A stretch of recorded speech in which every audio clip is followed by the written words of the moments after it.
मुस्लिम देश कतर ने भारत के 8 पूर्व नौसैनिकों को मौत की सजा सुनाई है।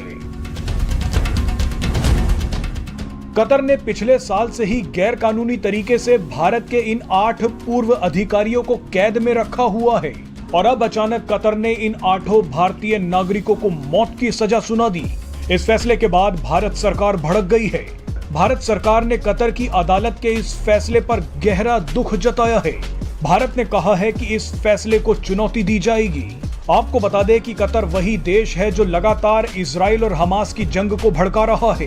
कतर कई बार भारत के खिलाफ भी जहरीला एजेंडा चला चुका है, चाहे कश्मीर से धारा 370 हटाने का मामला हो या नुपुर शर्मा विवाद।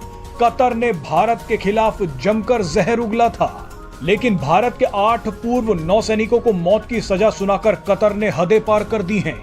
कतर से बदला लिया जाएगा और जरूर लिया जाएगा। कतर उन मुस्लिम देशों में से एक है जो भारत से नफरत करते हैं। कतर को यह कभी पसंद नहीं आया कि सऊदी अरब और संयुक्त अरब अमीरात जैसे मजबूत देश भारत से कैसे दोस्ती कर सकते हैं।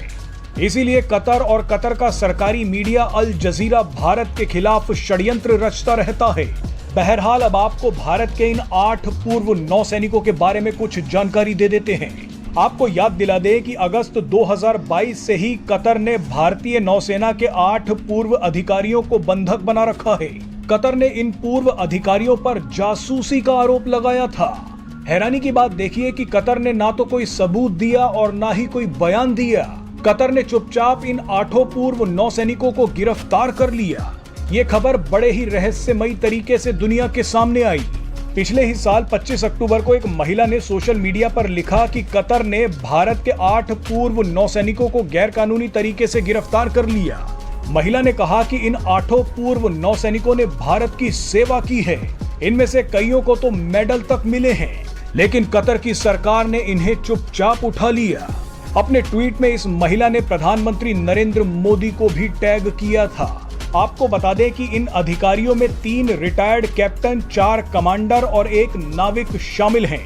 ये सभी लोग रिटायरमेंट के बाद कतर की एक निजी कंपनी में काम कर रहे थे। ये कंपनी कतर की नौसेना को ट्रेनिंग देती है। ट्रेनिंग के अलावा ये कंपनी कतर की नौसेना को अन्य सेवाएं भी प्रदान करती है। इस कंपनी का मालिक ओमान वायु सेना का एक रिटायर्ड स्क्वाड्रन लीडर था। कतर ने बिना किसी सबूत के ये बोल दिया कि भारत के ये पूर्व अधिकारी इजराइल के लिए जासूसी कर रहे थे।